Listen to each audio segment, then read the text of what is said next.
자, 우리가 지난주에 누가복음 11번째 말씀을 나누면서 예수님께서 받으셨던 세 가지의 시험에 대한 이야기를 우리가 함께 나누었습니다. 시험이라고 하는 것 두 가지 종류가 있다고 그랬죠. 하나는 하나님이 테스트 하시는 게 있고요.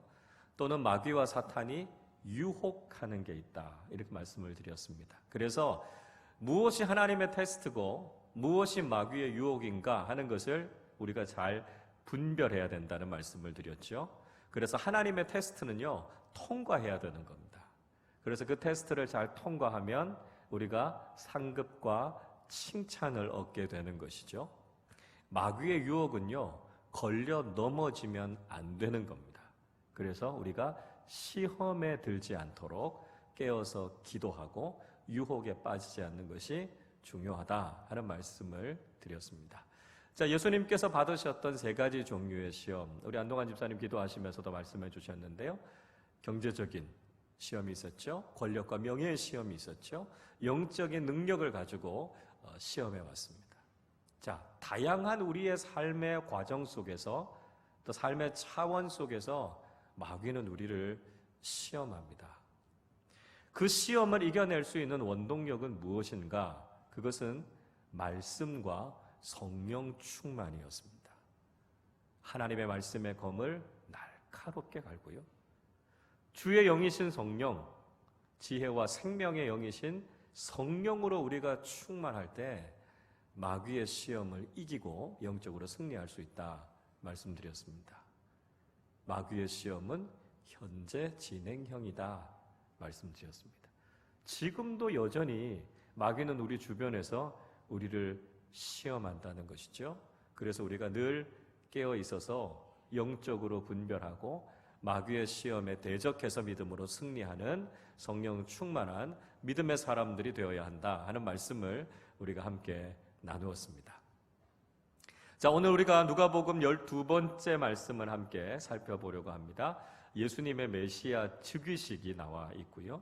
또 예수님께서 고향에서 배척당하셨던 사건이 오늘 본문 속에 기록되어져 있습니다. 자, 먼저 첫 번째 예수님의 즉위식을 함께 보도록 하겠습니다. 1번 보십시오.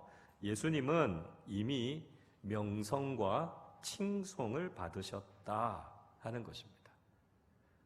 고향 땅에 돌아오셨던 예수님, 이미 명성 또 칭송을 받으셨다 이렇게 말씀하고 있습니다.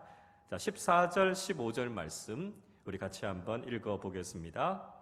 예수께서 성령의 능력으로 갈릴리에 돌아가시니 그 소문이 사방에 퍼졌고 친히 그 여러 회당에서 가르치심에 뭇사람에게 칭송을 받으시더라. 성령의 능력으로 마귀의 시험을 이기셨습니다. 그리고 갈릴리로 돌아가셨죠. 그런데 이미 갈릴리 지역에 예수님에 대한 소문이 자자했습니다. 예수님의 명성이 그만큼 많은 사람들에게 널리 퍼져 있었다라고 하는 것이죠. 그리고 예수님께서 회당에서 말씀을 가르치셨습니다. 예수님의 지혜, 예수님의 가르치심이 워낙 탁월했기 때문에 많은 사람들이 예수님의 가르침에 대해서 관심을 가지고 있었다라고 하는 것이죠.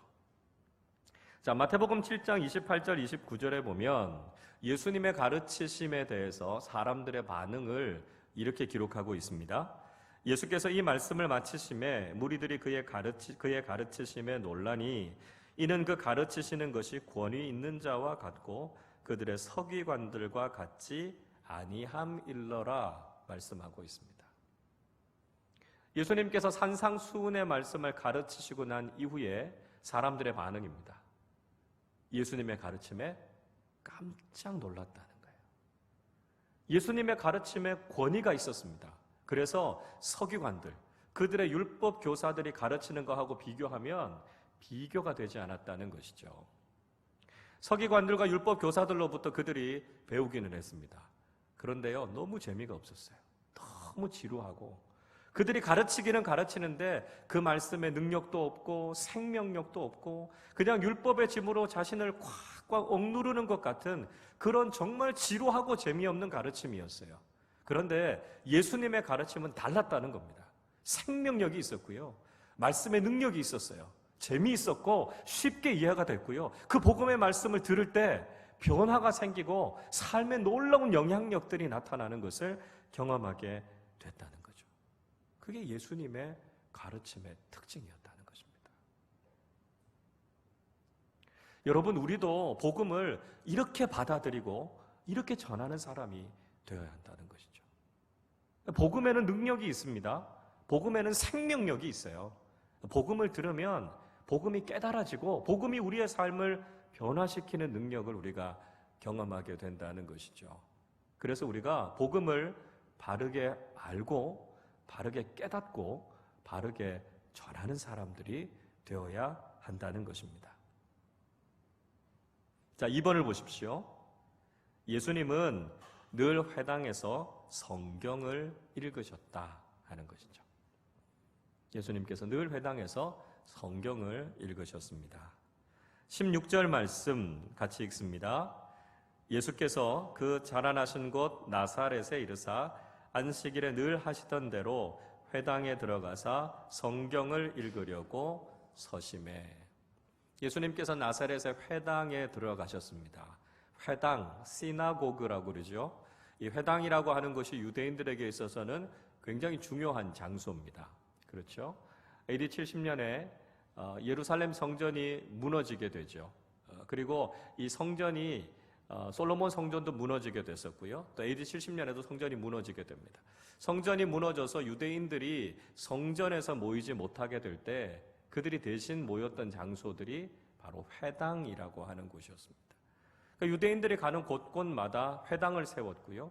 거기에서 성경을 공부했고 거기에서 교제하는 자리들을 가졌던 곳이 바로 이 회당이라고 하는 곳이죠.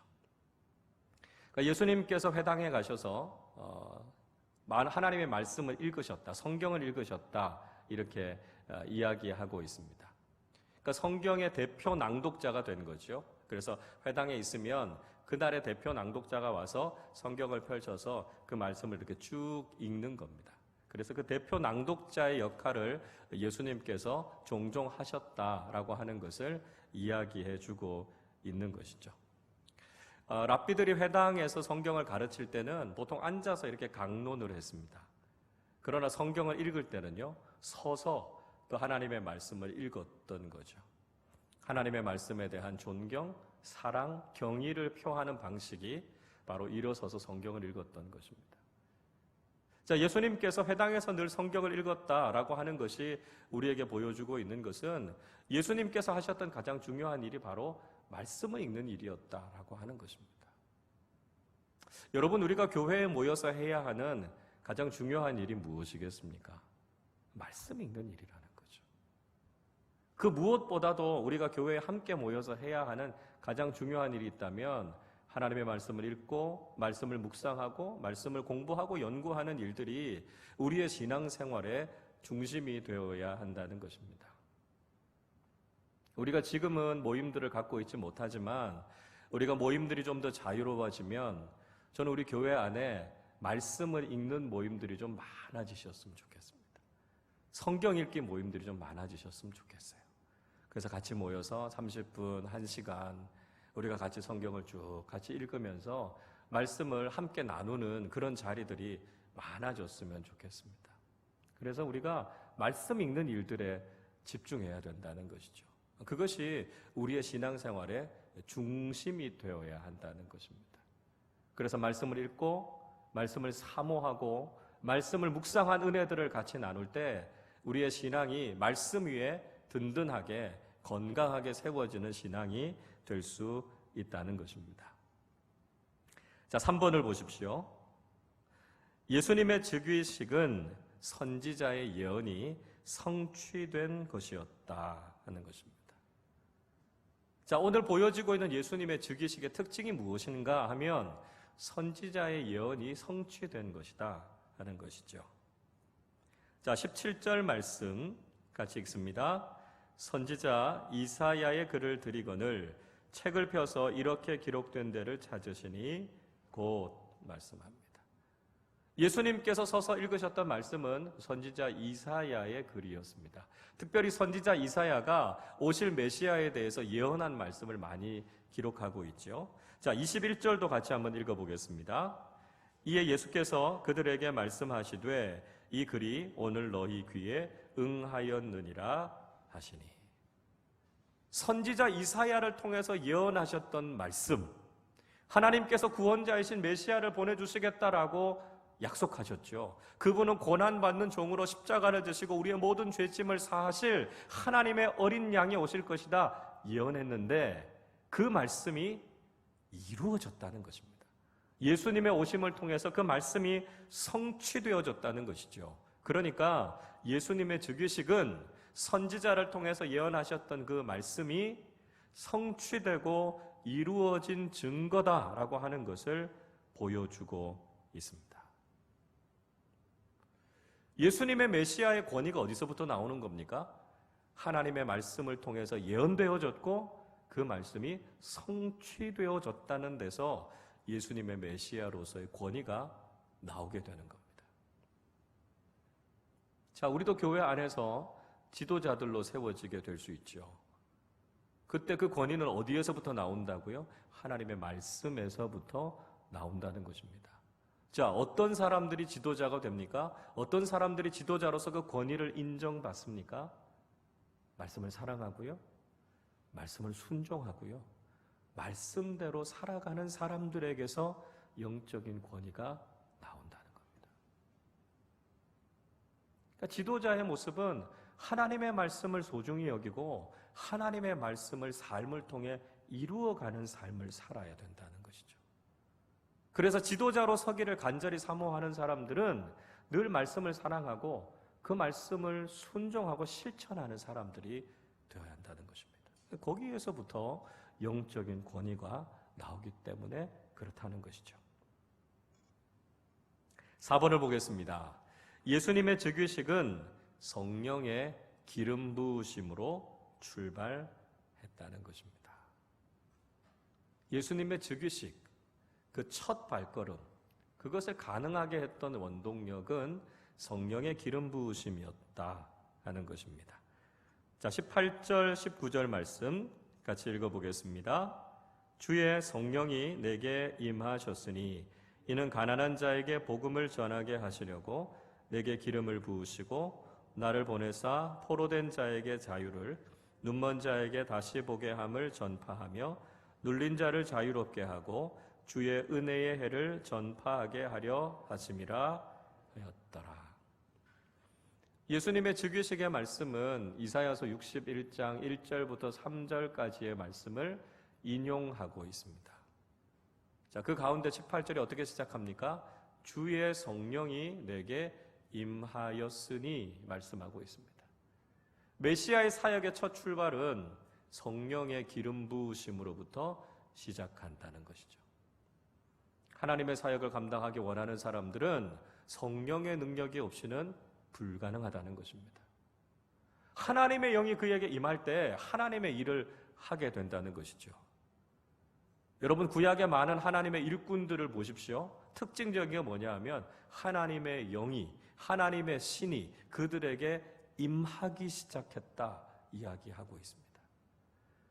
그들이 인간적으로 얼마나 대단하냐, 보잘것없느냐, 그건 중요하지 않습니다. 중요한 것은 그들에게 성령이 임했느냐 임하지 않았느냐가 중요하다는 것이죠. 하나님의 사역을 하기 원하는 사람들은 성령의 기름 부으심이 반드시 필요하다는 것을 이야기하고 있습니다. 세상적인 지위, 세상적인 지식으로 하나님 앞에 쓰임 받는 것이 아닙니다. 성령의 기름 부으심이 있느냐 없느냐에 따라서 하나님께서 그 사람을 쓰시느냐 쓰시지 않느냐가 차이가 나는 것이죠. 그래서 우리가 목사나 장로를 세울 때 또는 항존 직분자들을 세울 때 안수식을 하지 않습니까? 그걸 통해서 우리가 기대하는 것은 그 시간을 통해서 영적인 기름 부으심이 그분들에게 임하도록 우리가 기대하고 기도하는 거죠. 성령의 기름 부으심이 없으면 하나님의 일을 감당할 수 없기 때문에 그렇습니다. 그래서 하나님의 일을 감당하기 원하는 사람들에게 가장 중요한 기도 제목은 성령의 기름 부으심이 있어야 하나님의 일을 할 수 있다는 것이죠. 자, 그렇게 성령의 기름 부으심을 통해서 하나님의 일을 하는 사역자들이 어떤 사역들을 하게 됩니까? 자, 18절 계속해서 보시면 가난한 자에게 복음을 전하게 하시려고 이야기하고요. 포로된 자에게 자유를, 눈먼 자에게 다시 보게 함을, 눌린 자를 자유롭게 하고 은혜의 해를 전파하게 하기 위함이다 이야기하고 있습니다. 그러니까 하나님의 기름 부으심을 받고 사역을 하는 사람들이 관심을 갖고 있는 사람들은 가난한 사람들, 소외된 사람들, 눌린 사람들, 포로된 사람들, 장애인들, 연약하고 도움이 필요한 사람들에게 그 관심과 사역이 집중되는 것이죠. 우리가 돕고 섬겨야 하는 사람들, 우리가 그들을 찾아가서 그들을 돌보고 그들을 섬기고 돕는 일들을 하게 되는 것입니다. 교회는 우리끼리 모여서 우리끼리 교제하는 곳이 아닙니다. 눈을 들어서 우리의 주변을 바라보는 거죠. 우리의 주변에 우리의 도움과 또 하나님의 은혜와 복음이 필요한 사람들이 얼마나 많은지 모릅니다. 주님께서 우리를 그들에게 보내시는 거죠. 그래서 주님의 복음을 전하게 하셔서 주님의 자유, 또 주님께서 주시는 은혜, 치유, 능력, 이런 것들을 우리로 하여금 선포하게 하시는 거죠. 그래서 우리가 눈을 들어서 지금도 돕고 섬겨야 할 많은 사람들, 그들에게 나아가서 우리가 복음을 전하고 은혜를 나누는 귀한 사역들을 잘 감당할 수 있기를 바랍니다. 자, 5번입니다. 예수님의 즉위식은 모든 사람들이 주목하는 일이었다 하는 것입니다. 자, 20절 말씀 같이 읽어보겠습니다.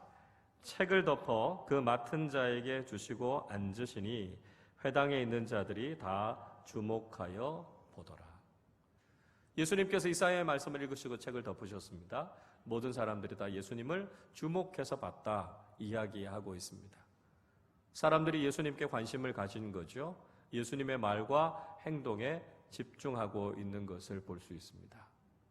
사람들이 예수님께 주목했다라고 하는 것, 저는 두 가지의 의미가 있다고 생각이 됩니다. 하나는 긍정적인 의미겠죠. 자, 여러분, 우리가 설교자가 설교할 때 설교자를 주목해서 본다 한번 생각해 보십시오. 선생님들이 수업을 할 때 학생들이 선생님을 집중해서 본다고 한번 생각해 보십시오. 자, 그러면 무엇을 위해서 그렇게 하는 것이겠습니까?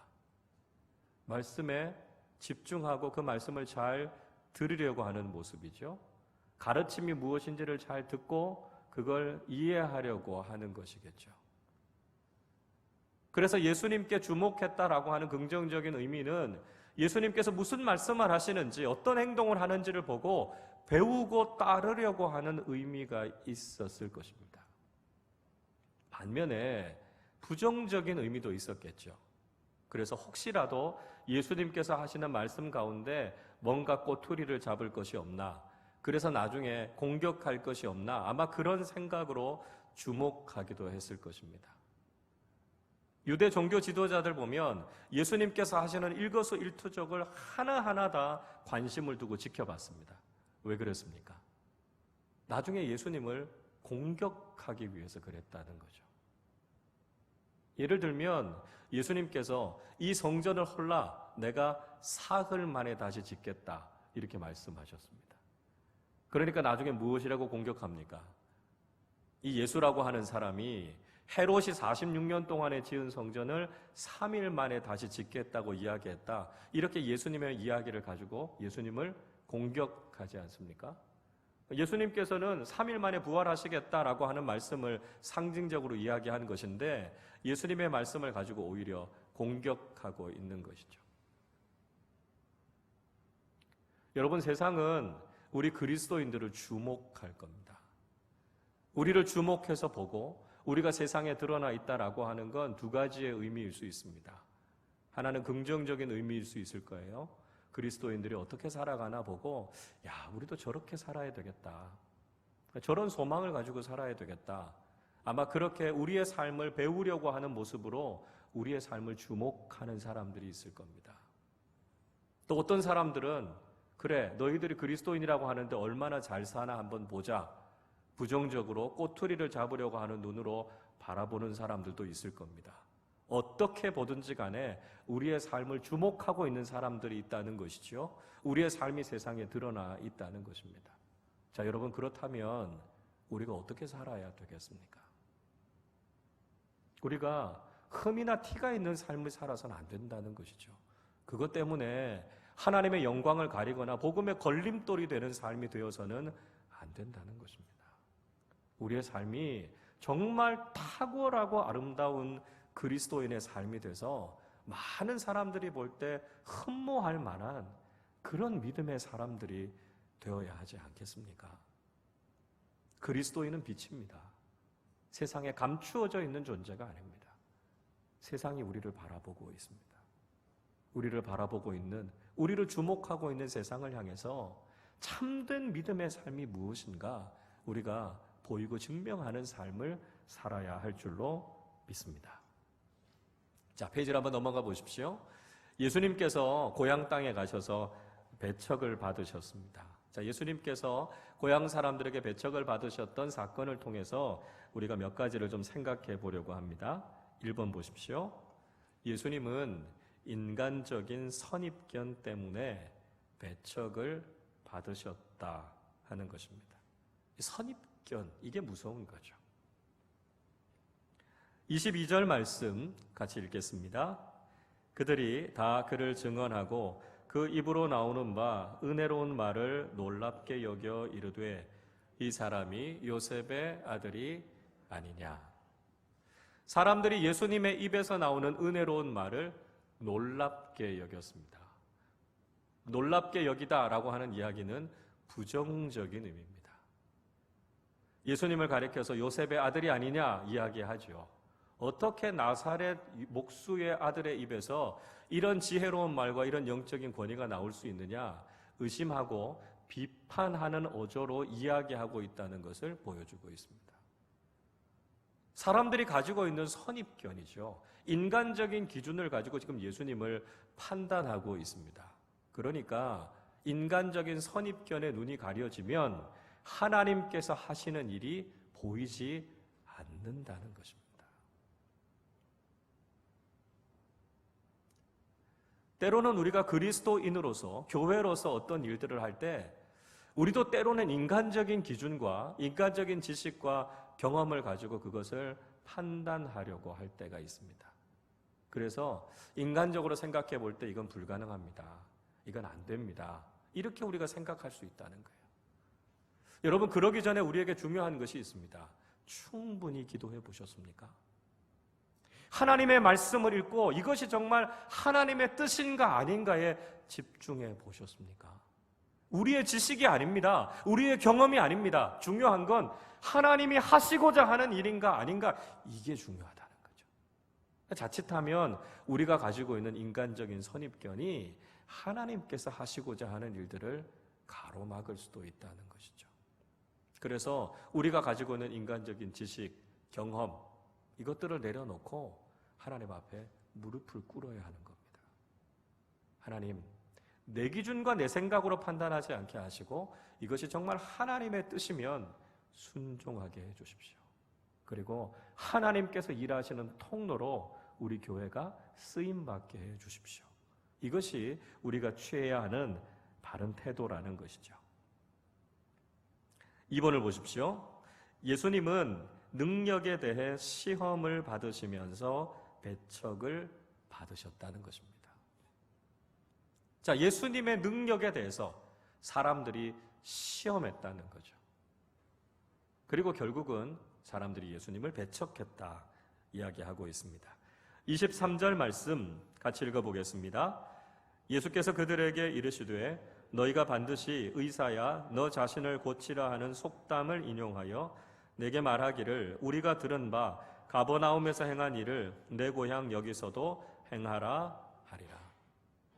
자, 예수님께서 속담을 인용하시면서 말씀하고 계십니다. 유대인들이 흔히 자신의 이야기를 할 때 속담을 인용해서 이야기합니다. 우리도 가끔 속담을 가지고 이야기할 때가 있지 않습니까? 유대인들도 속담을 가지고 간접적으로 이야기하지만 굉장히 강한 메시지를 줄 때 속담을 인용해서 이야기합니다. 자, 예를 들어 보자면 예레미야서 18장 2절에 보면 이런 말씀이 있습니다. 너희가 이스라엘 땅에 관한 속담에 이르기를 아버지가 신 포도를 먹었으므로 그의 아들의 이가 시다고 함은 어찌 됨이냐 이야기합니다. 자, 예레미야가 인용하고 있는 속담인데요. 아버지가 신 포도를 먹었는데 아들의 이가 시다 이렇게 이야기합니다. 자, 이거 말이 안 되는 이야기죠. 아버지가 신 포도를 먹었는데 어떻게 아들의 이가 실 수 있습니까? 자, 이 이야기를 예레미야 선지자가 하고 있는 이유가 무엇이겠습니까? 자기의 죄는 자기가 책임지는 거라는 겁니다. 아버지가 죄를 지은 것 때문에 아들이 멸망하는 일이 없고요. 아버지가 믿음을 잘 가지고 있다고 해서 아들이 그 믿음 때문에 구원받는 게 아니라는 것입니다. 다 자기의 죄 때문에 멸망하게 되는 것이고요. 자기가 죄를 회개하고 하나님을 바르게 믿어야 구원을 받는다는 사실을 강조해서 사용하고 있는 속담입니다. 자, 예수님께서도 속담을 인용해서 이야기하고 계시죠. 의사야, 너 자신을 고치라. 이런 속담을 가지고 인용하고 있습니다. 그 의사라면 자기의 병을 알고 자기를 먼저 건강하게 지킬 수 있는 사람이 되어야 한다는 것 아닙니까? 그래서 사람들이 이런 속담을 들면서 예수님한테 이야기한다는 거죠. 가버나움에서 그렇게 많은 능력을 행했는데 고향인 나사렛에서도 한번 해보라 이렇게 이야기한다는 거죠.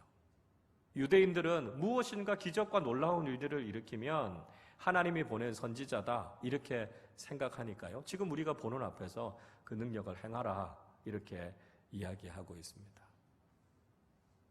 자, 유대인들이 고향 사람들이 이렇게 이야기하는 것은 예수님을 믿으려고 하는 의도보다는 믿지 않고 시험하려고 하는 의도가 더 강했던 거죠.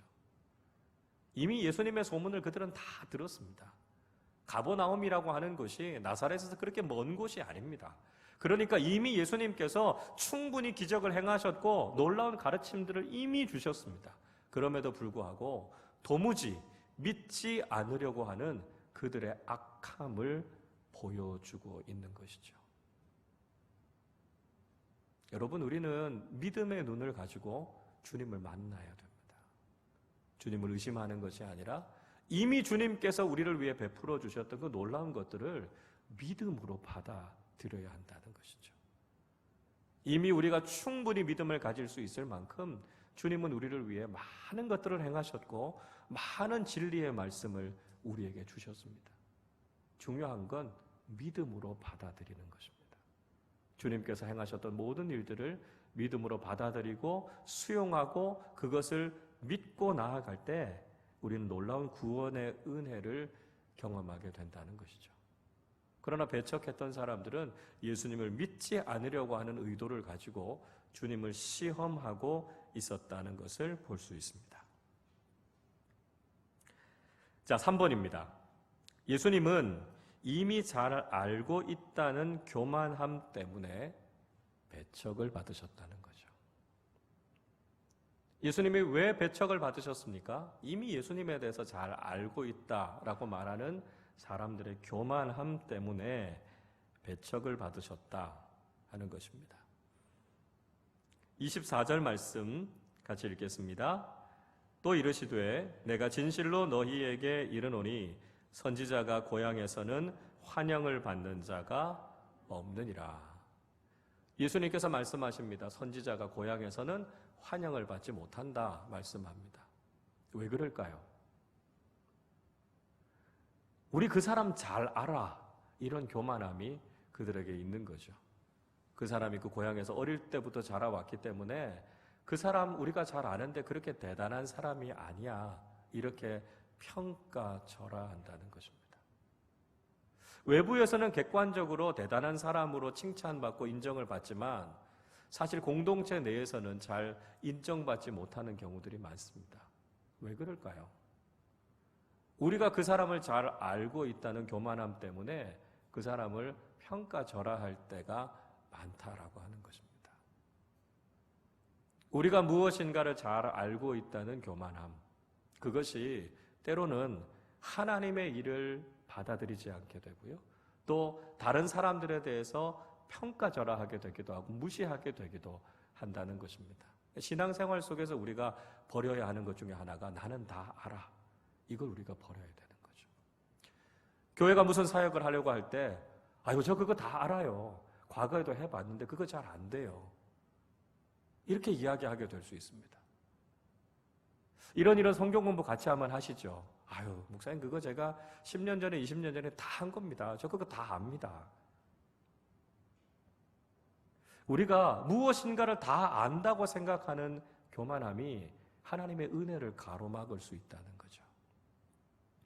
그래서 제가 한번 제안을 드린 게 있는 것 같습니다만 우리가요 신앙생활을 하는 동안에 낯설게 하기라고 하는 방법이 있습니다. 성경 중에서도 우리가 여러 번 읽고 익숙한 성경의 본문이 있지 않습니까? 그런데 그 본문을 마치 처음 읽는 것처럼 생소한 본문을 대하는 것처럼 그렇게 호기심을 가지고 말씀을 읽는 겁니다. 신앙생활하고 성경 공부할 때 이미 했던 것일 수 있어요. 그러나 나는 아무것도 모르는 것처럼 겸손하게 처음 하는 것처럼 우리가 그 일들을 대하고 접할 때 거기에서부터 새로운 은혜를 경험하게 될 때가 많다는 것입니다. 그래서 마치 우리가 처음 그 말씀을 읽는 것처럼 우리가 처음 예수를 믿는 것처럼 그런 마음을 가지고 말씀을 대하고 신앙생활을 할 때 우리는 더 풍성한 주님의 은혜를 경험하게 된다는 것이죠. 내가 다 알고 있다는 교만함을 내려놓고 주님 저는 아무것도 모릅니다. 주님 제게 말씀해 주시고 가르쳐 주십시오. 그 겸손함으로 주님 앞에 나아갈 때 우리에게 부어주시는 하나님의 풍성한 은혜를 경험하게 될 줄로 믿습니다. 자, 4번입니다. 예수님을 배척했던 고향 사람들은 은혜를 받지 못했다는 것입니다. 26절, 27절 같이 읽어보겠습니다. 엘리야가 그중 한 사람에게도 보내심을 받지 않고 오직 시돈 땅에 있는 사렙다의 한 과부에게 뿐이었으며 또 선지자 엘리사 때에 이스라엘에 많은 나병 환자가 있었으되 그 중에 한 사람도 깨끗함을 얻지 못하고 오직 수리아 사람 나만 뿐이었느니라. 예수님께서 두 가지 예를 들어서 지금 설명하시고 있습니다. 하나는 엘리야 시대를 예로 들고 있습니다. 엘리야 시대 때 3년 6개월 동안 비가 내리지 않는 가뭄이 있었습니다. 자, 이런 가뭄이 찾아오면 사람들의 삶이 얼마나 어려웠겠습니까? 특별히 경제적인 약자들, 노약자들이 더 많은 어려움들을 겪었겠죠. 경제적인 능력이 없었던 과부들, 3년 반 동안 이런 가뭄이 찾아오면 먹고 살 길이 없습니다. 자, 그런데 이스라엘 땅에도 이렇게 과부된 사람들이 많았을 텐데 엘리야가 그들에게는 가지 않았고요. 시돈, 이스라엘의 북쪽에 있는 시돈 땅, 이방 땅 사렙다 과부에게 가서 그 가정의 그릇에 기름이 가득 차도록 해서 그 가정의 생계를 책임져 주는 모습들을 보여주는 거죠. 그 은혜를 이스라엘 사람들은 받지 못했지만 이방인인 사렙다 과부가 받았다는 것입니다. 자, 또 하나의 예는 엘리사 시대를 이야기하고 있죠. 엘리사 시대 때 이스라엘 땅에 또 나병 환자들, 한센시병 환자들이 굉장히 많았습니다. 그런데 그들 중에 한 사람도 엘리사가 고쳐주지 않았고요. 오히려 수리아 장군이었던 나아만의 나병을 고쳐주지 않았습니까? 자, 그 두 가지를 예로 들면서 이야기하고 있습니다. 은혜는 그저 가까이 있다고 해서 받는 것이 아니라는 것이죠. 아무리 은혜에 가까이 있어도 우리의 마음이 닫혀 있으면 우리가 그 은혜를 거부하면 그 은혜를 받을 수 없다는 것입니다. 그러나 은혜를 감사히 여기고 은혜를 사모하는 마음이 있으면 우리가 아무리 멀리 있어도 하나님의 은혜가 우리의 삶에 임하게 된다는 것이죠. 여러분, 교회에 나와 있다고 해서 은혜가 저절로 임하는 게 아닙니다. 우리가 이 자리에 있지만 우리의 마음 문을 닫고 있으면 하나님의 은혜가 우리에게 임하지 않는다는 거예요. 우리가 마음의 문을 열고 주님의 은혜에 대해서 사모하는 마음을 가지고 가까이 나아가고 그 은혜를 감사함으로 겸손함으로 받아들일 때 우리에게 하나님의 은혜가 풍성하게 경험될 줄로 믿습니다. 5번입니다. 예수님은 배척하는 사람들 때문에 위기를 경험하셨다 하는 것입니다. 배척하는 사람들 때문에 위기를 경험하셨다 하는 거죠. 29절 말씀 읽어보겠습니다. 일어나 동네 밖으로 쫓아내어 그 동네가 건설된 산 낭떠러지까지 끌고 가서 밀쳐 떨어뜨리고자 하되. 회당에서 예수님의 말씀을 듣고 고향 사람들이 화를 냈습니다. 그래서 예수님을 끌고 가서 낭떠러지 절벽으로 데리고 가죠. 거기서 밀어서 예수님을 떨어뜨리려고 했습니다. 나사렛이라고 하는 동네, 산 위에 세워진 동네였으니까요, 낭떠러지와 절벽 같은 것들이 많았습니다. 그래서 예수님께서 이 고향 사람들에게 배척을 받으시면서 신변의 위협을 경험하신 거죠. 우리도 복음 때문에, 믿음을 지키는 일들 때문에 때로는 이런 공격과 위기를 받게 될 수 있다는 것입니다. 물론 우리가 지금은 직접적인 신체적인 위해를 받는 경우는 많지 않습니다. 그러나 예를 들자면 차별금지법 같은 인권이라고 하는 이름으로 우리의 신앙과 복음 전도를 가로막는 여러 가지 방해들이 우리 주변에 있죠. 그래서 만약에 그 법이 통과되게 되면 우리가 복음을 전하는 것 때문에, 또 기독교로 개종하기를 우리가 권면하는 것 때문에, 또 이렇게 강단에서 예수 그리스도만이 구주이시다라고 하는 것을 선포하는 것 때문에 우리가 벌금을 낼 수도 있고 감옥에 갈 수도 있는 일들이 일어날 수 있다라고 하는 것이죠. 그러니까 이런 공격들이 끊임없이 우리에게 오고 있다는 것입니다. 그래서 우리가 내적으로는 성령으로 충만하게 무장해서 이런 일들을 잘 대적해서 우리가 싸워야 되겠죠. 그리고 겉으로는 우리가 지혜롭게 이 문제들을 잘 풀어가고 해결해 가야 됩니다. 그래서 이런 일들이 통과되지 않도록 우리가 좋은 법조인들을 길러야 되고요. 이 사회 속에 좋은 지도자들을 우리가 파송해서 세상 속에서 하나님의 뜻이 이루어질 수 있도록 우리가 이런 일들을 해나가야 된다는 거죠. 끊임없이 우리를 공격해오는 세상을 향해서 우리가 믿음으로 대응하고 맞서는 것들이 필요하다는 것을 알 수 있습니다. 자, 마지막 6번입니다. 예수님은 인간적인 공격을 넘어서 영적 권위를 드러내셨다 하는 것입니다. 자, 30절 말씀 같이 읽습니다.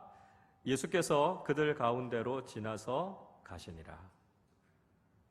고향 사람들이 예수님을 낭떠러지를 밀어서 떨어뜨리려고 했습니다. 그런데 예수님께서는 오히려 그들 사이를 지나가셨다, 이렇게 이야기하고 있습니다.